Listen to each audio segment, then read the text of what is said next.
வீணா, கதவை தர. வீணா, அண்ணி, வீணா, கேளு. எல்லாரும் கதவை தட்டுறாங்களே ஒழிய யாரும் கதவை உடைச்சு உள்ள வர மாட்டேங்கிறாங்களே. ஷோ கடவுளே, கதவை தர வீணா. ஷோ வீணா, தரமா? சொன்னா கேளு. யாரும் உள்ள வராதீங்க. வீணா, காப்பாத்த யாரும் வர மாட்டாங்க போல இருக்கே. இப்ப என்ன பண்ணலாம்?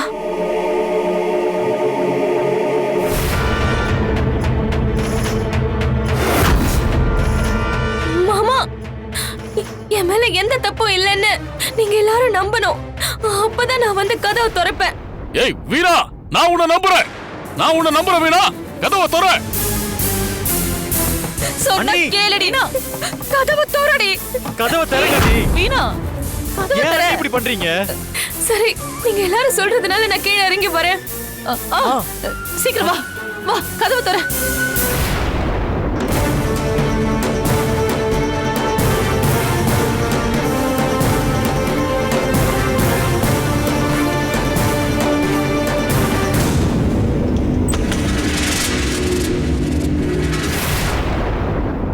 எதுக்குடி இப்படி பண்ண?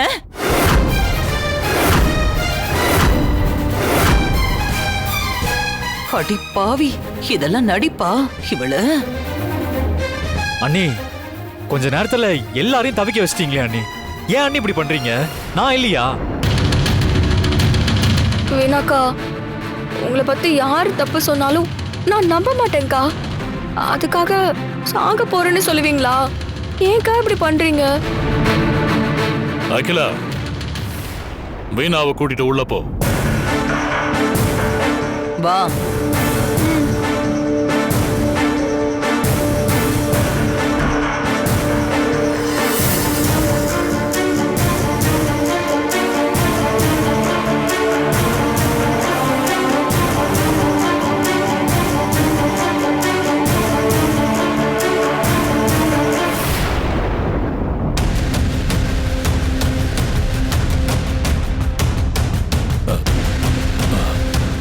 மாயா,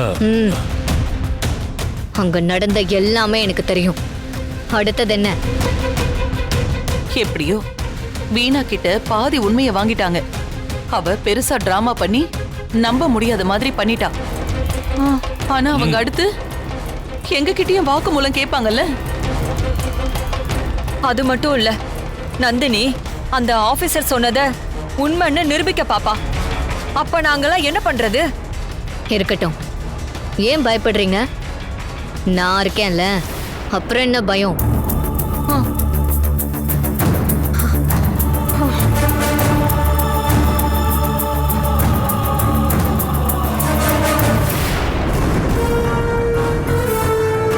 சார், நடந்த சம்பவங்களை நினைச்சு நீங்க ஒன்றும் பதட்டப்பட வேண்டாம்.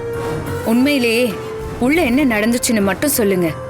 மேடம், வீணா என்கிட்ட என்ன வாக்குமூலம் கொடுத்தாங்களோ அதை தான் நான் வெளியில வந்து சொன்னேன். என்னோட கெட்ட நேரம் ஆடியோ ரெக்கார்ட்ல பதிவாகல மேடம். இல்ல பதிவாகி எப்படியோ டெலீட் ஆயிருக்கணும். ஆனா வீணா துர்காவுக்கு எதிரா அவங்க பண்ண சின்ன சின்ன கிரைம் பத்தி எல்லாம் சொல்லிக்கிட்டே வந்தாங்க. கடைசியா தான் அவங்கள கொன்னுடலாம் நினைச்சதா சொன்னாங்க அவங்க. ஆனா திடீர்னு அவங்க சொல்றதை நிறுத்திட்டாங்க. கான்ஷியஸ் வந்து அவங்க எழுந்து உட்கார்ந்துட்டாங்க. ஆனா இதெல்லாம் எப்படி நடந்துச்சுன்னு தெரியல மேடம்.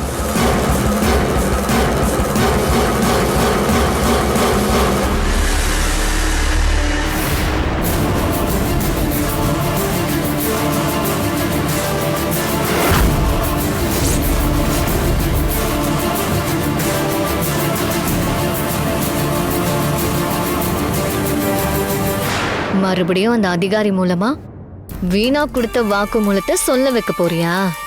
ஆனா நான் இங்க இருக்கும்போது அது எப்படி சொல்ல விட்டுருவேன்?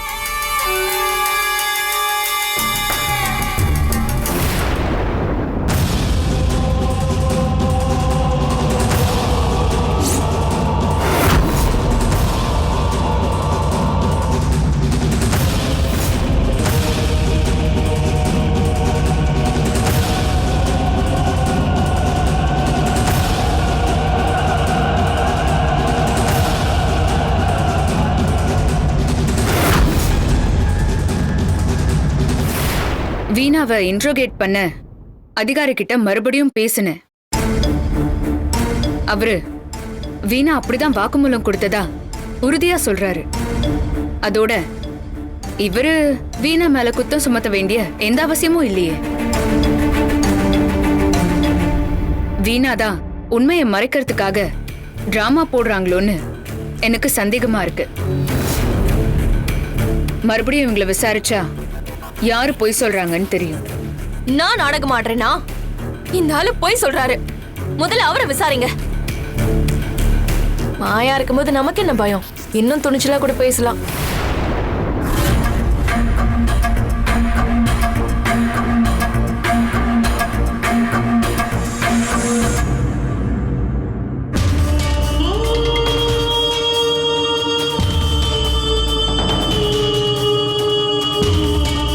என்ன மேடம் அமைதியா இருக்கீங்க? உங்க ஆபீசர் என் மருமக மேல பழி சுமத்தி இருக்காரு. இப்ப பேச சொல்லுங்க பார்க்கலாம். ஏன் அமைதியா இருக்காரு? அவருக்கு என்ன பயம்? நீங்க என்ன வாக்குமூலம் கொடுத்தீங்களோ அதத்தான் அவரு சொல்ல போறாரு. எத்தனை தடவை கேட்டாலும் சொல்லுவாரு. ஆபீசர், நீங்க சொல்லுங்க.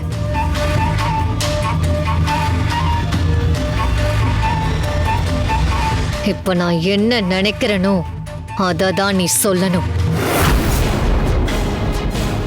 மேடம், என்ன மன்னிச்சிருங்க. நான் தான் போய் சொல்லிட்டேன். வீணா மேல அபாண்டமா பழி போட்டுட்டேன். வீணா கிட்ட லஞ்சமா பணம் கேட்டேன். அவங்க தர மாட்டேன்னு சொன்னாங்க. அவங்க தப்பா வாக்குமூலம் கொடுத்ததா சொல்லி வீணாவை மாட்டி விடுவேன்னு மிரட்டினேன். ஆனா அப்பவும் அவங்க மசியல. அதான் தப்பா வாக்குமூலம் கொடுத்ததா போய் சொன்னேன். ஆபீசர், என்கிட்ட என்ன சொன்னீங்களோ அத சொல்லுங்க. மேடம், என்ன மன்னிச்சிருங்க. நான் தான் போய் சொல்லிட்டேன்.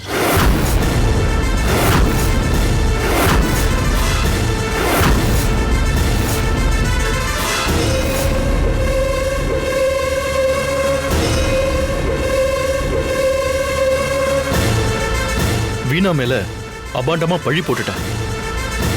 என்ன சொல்றீங்க? வீணா கிட்ட நான் லஞ்சமா பணம் கேட்டேன். அவங்க தரமாட்டேன்னு சொல்லிட்டாங்க. அவங்கள தப்பான வாக்குமூலம் கொடுக்க சொல்லி மாட்டி விடுவேன்னு அவங்கள மிரட்டினேன். ஆனா அப்பவும் அவங்க மசியல.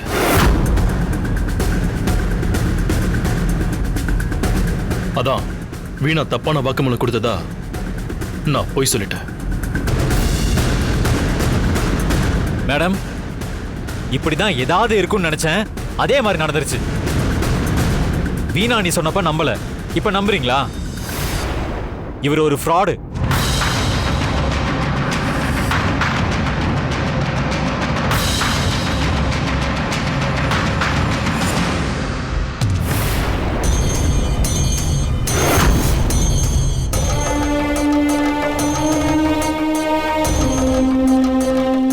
இதெல்லாம் மாய வேலைதானா?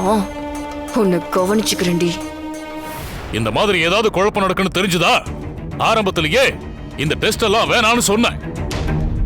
நீங்க பண்ண ஒரு காரியம் எவ்வளவு பெரிய பிரச்சனையில கொண்டு வந்து விட்டுருச்சுன்னு பாத்தீங்களா? என் மருமகளுக்கு ஏதாவது ஒண்ணுன்னா நீங்களா பதில் சொல்லுவீங்க? பணத்துக்காக எங்க வீட்டு பொண்ணு மேல கொலைப்பழி போடுவியா? என்னையா என்ன கூட்டு குடும்பமா இருக்கிற ஜெமீன் குடும்பத்துல குழப்பத்தை உண்டாக்க பாக்குறியா நீ? உன்னெல்லாம் சும்மாவே விடக்கூடாது. உன்னெல்லாம் வெட்டி பொலி பொண்ணுண்டா. மிஸ்டர் அர்ஜுன், கொஞ்சம் அமைதியா இருங்க. நான் தான் பேசிட்டு இருக்கேன்ல. என்ன இருந்தாலும் அவர் எங்களோட டிபார்ட்மெண்ட் ஆபீசர். அவரை விசாரிக்கிறதோ பனிஷ் பண்றதோ எங்களோட டியூட்டி. எங்க வீட்டு பொண்ணு மேல ஒருத்த கொலைப்பழி போடுவா, அத பார்த்துட்டு நாங்க சும்மா இருக்கணுமா? ஏய் பொண்ணு, கொஞ்சம் அமைதியா இருங்க. கான்ஸ்டபிள், இவரை வெளியே கூட்டு போங்க.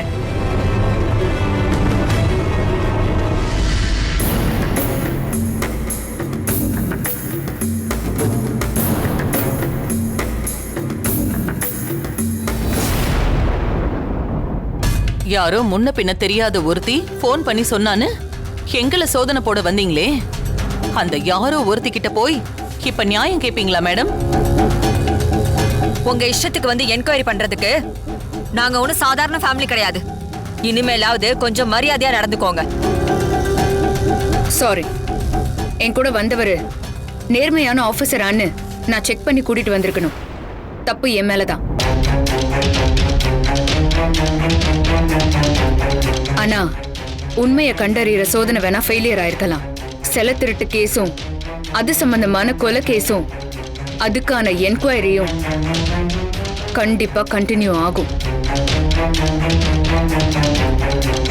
குற்றவாளியும் தண்டிக்கப்படுவாங்க. நான் வரேன்.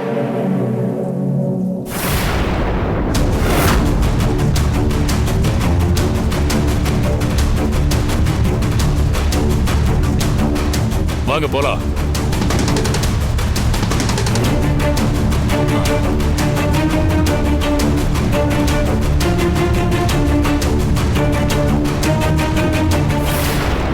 வீணா, நீ இப்ப வேணா தப்பிச்சிருக்கலாம்.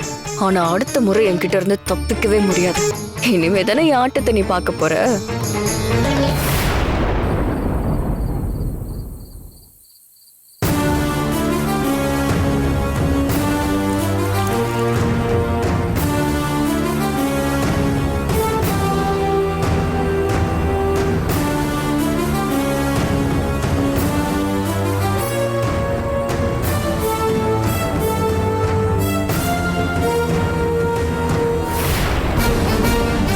இத்தனை காலமா ஒரு நேர்மையான அதிகாரியா நான் வேலை பார்த்திருக்கேன்.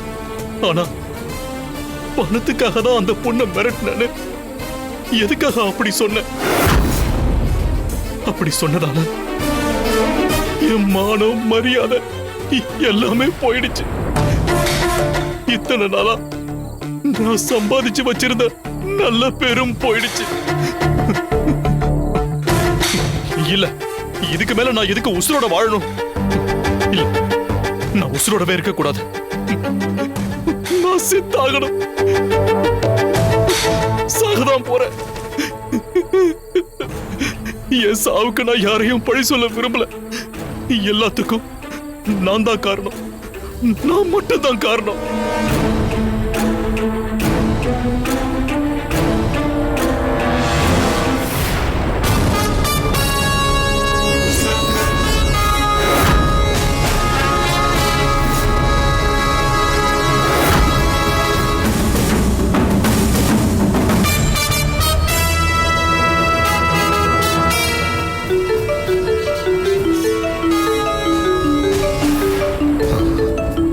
சுசீலா கால் பண்றா. என் லைஃப்ல இது வரைக்கும் நான் குடிச்சதே இல்லை. இன்னைக்கு குடிச்சேன்னு தெரிஞ்சா அவளால தாங்கிக்க முடியாது. சாகிறதுன்னு முடிவு பண்ணிட்டோம். கடைசியா ஒரு தடவை பொண்டாட்டி குரலை கேட்டுட்டே செத்துருவோம். ஹலோ, என்னங்க இப்ப எங்க இருக்கீங்க? அது அது வந்து மணி 12 ஆச்சு. இன்னும் வீட்டுக்கு வராம என்ன பண்ணிட்டு இருக்கீங்க? சொல்லுங்க, எங்க இருக்கீங்க? இனிமே நான் வீட்டுக்கு வரமாட்டேன் சுசிலா. என்னது, வீட்டுக்கு வரமாட்டீங்களா? என்னங்க உங்க வாய் உளறுது? குடிச்சிருக்கீங்களா என்ன? இது என்னங்க புது பழக்கம்? என்னால முடியல சுசிலா. ஒருத்தி அவ கொடுத்த வாக்குமூலத்தை தான் நான் சொன்னேன். ஆனா நான் போய் சொல்லிட்டேன்னு சத்தியம் பண்ணி என்ன அசிங்கப்படுத்திட்டா. என்னங்க சொல்றீங்க? ஆமா சுசிலா, பணத்துக்காக போய் சொன்னேன்னு அத என் வாயிலேயே ஒத்துக்க வச்சுட்டா. என் கூட வேலை பார்க்கறவங்களும் டிஎஸ்பி நந்தினியும் என்ன ரொம்ப கேவலமா பேசிட்டாங்க. நான் எவ்வளவு சொல்லியும் அவங்க என்ன நம்பவே இல்லை. இந்த அவமானத்தோட நான் எப்படிமா உயிர் வாழ முடியும்? எப்படி நான் ஓ முகத்துல இந்த ஜனக முகத்துல முழிக்க முடியும்?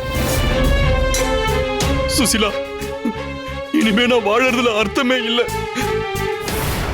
என்ன தேடாத, நான் சாக போறேன் சுசிலா. என்ன இனிமே தேடாத. என்னங்க என்னங்க உளறீங்க? இல்ல சுசிலா, நான் நிஜமாதான் சொல்றேன். ஐயோ கடவுளே, உங்களை பத்தி தான் எல்லாருக்குமே தெரியுமே. இங்க பாருங்க, உங்களை நம்பிதான் நானும் உங்க பசங்களும் இருக்கோம். இப்ப நீங்க எங்க இருக்கீங்கன்னு சொல்லுங்க, நான் அங்க வரேன். அவசரப்பட்டு எந்த தப்பான முடிவை எடுத்துறாதீங்க, சொல்றதை கேளுங்க. இல்ல, என்ன மன்னிச்சிரு சுசிலா. பிள்ளைங்களை நல்லா பாத்துக்கோ, நீயும் உன்னை பாத்துக்கோ. நான் போறேன் சுசிலா, நான் போறேன்.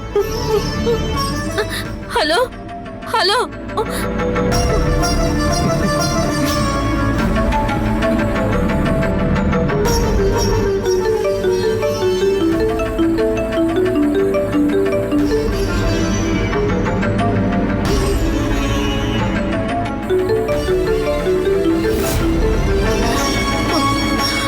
ஐயோ கடவுளே, அவர் போன் எடுக்க மாட்டேங்கிறாரே, எப்படியாவது அவரை காப்பாத்து.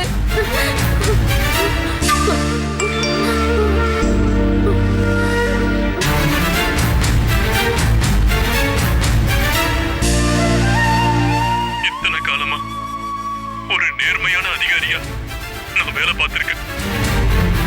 ஆனா என்னையும் மீறி பணத்துக்காக தான் அந்த பொண்ணை மிரட்டினேன்னு சொன்னேன்.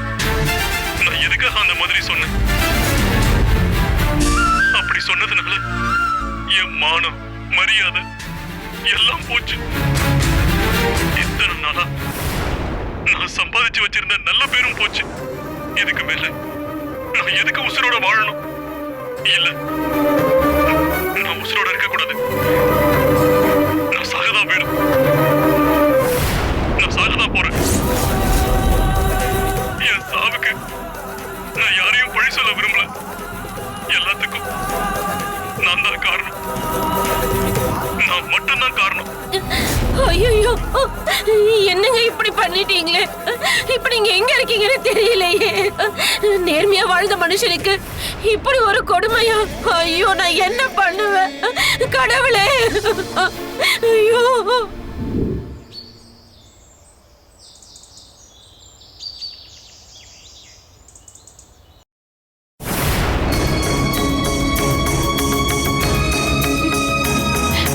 என்ன இங்க இருந்து அம்மன் சிலையை காணோம்?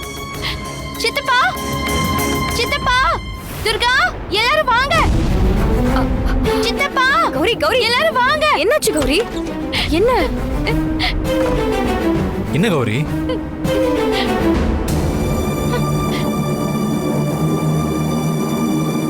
என்னாச்சு கௌரி? ஏய், இப்ப எதுக்காக நீ இப்படி கத்துன? அது வந்து நல்லா கேளுங்கக்கா, தினமும் இதே கதையா போச்சு. நிம்மதியாவே இருக்க முடியல.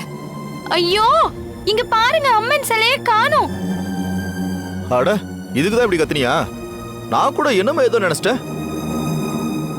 வீட்ல இருந்து சிலையை காணோம், திருடு போயிடுச்சோன்னு பயந்து கேக்குறேன். எல்லாரும் இப்படி அலட்சியமா பாக்குறீங்க. ஏய், அம்மன் சிலைய யாரும் திருடல, கோயிலுக்கு தான் எடுத்துட்டு போயிருக்காங்க. ஆமா கௌரி, இன்னைக்கு 4 நாள் இல்லையா? அதான் பிரம்ம முகூர்த்தத்திலேயே பூசாரி, ஊருக்காரங்கன்னு எல்லாரும் வந்து சாமியை கோவிலுக்கு கொண்டு போயிட்டாங்க. அப்ப நீ தூங்கிட்டு இருந்ததுனால உனக்கு தெரியல. இன்னைக்கு 4 நாளா இருந்தாலும் பொழுது இறங்குற சாயந்தர நேரத்துல தான் அம்மனை கோவிலுக்கு கொண்டு போகணும். எதுக்கு அவசரப்பட்டு காலையிலேயே எடுத்துட்டு போக சொன்னீங்க? காலையில எடுத்துட்டு போனா என்ன தப்பு? என்னமோ சாஸ்திரம் சம்பிரதாயம் எல்லாம் தெரிஞ்சவ மாதிரி பேசுற. ஏய், இது பெரியவங்க எடுத்த முடிவு. சுண்டக்கா மாதிரி இருந்துகிட்டு ஏதாவது கருத்து சொல்லிக்கிட்டே இருப்பியா?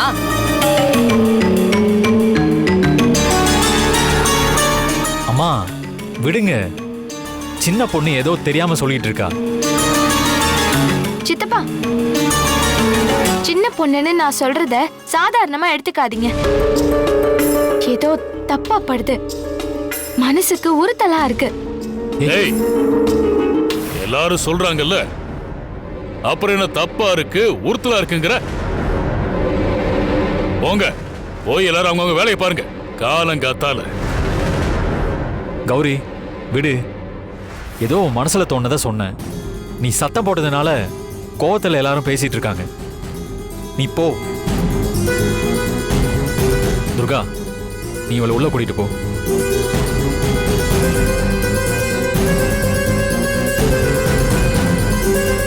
என்ன புகையா இருக்கு?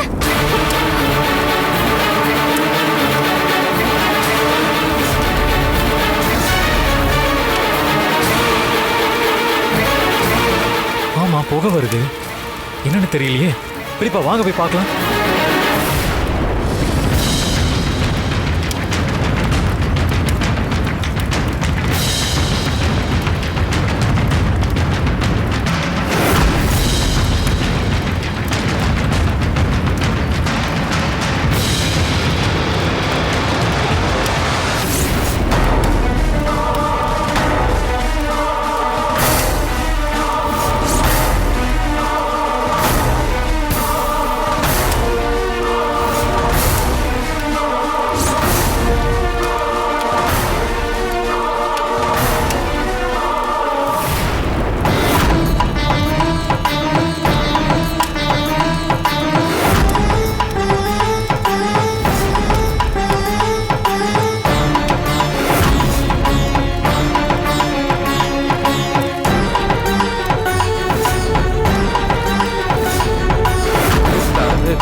அது எப்படி ஒரே நிமிஷத்துல பச்சை மரம் எரிஞ்சு கருக முடியும்?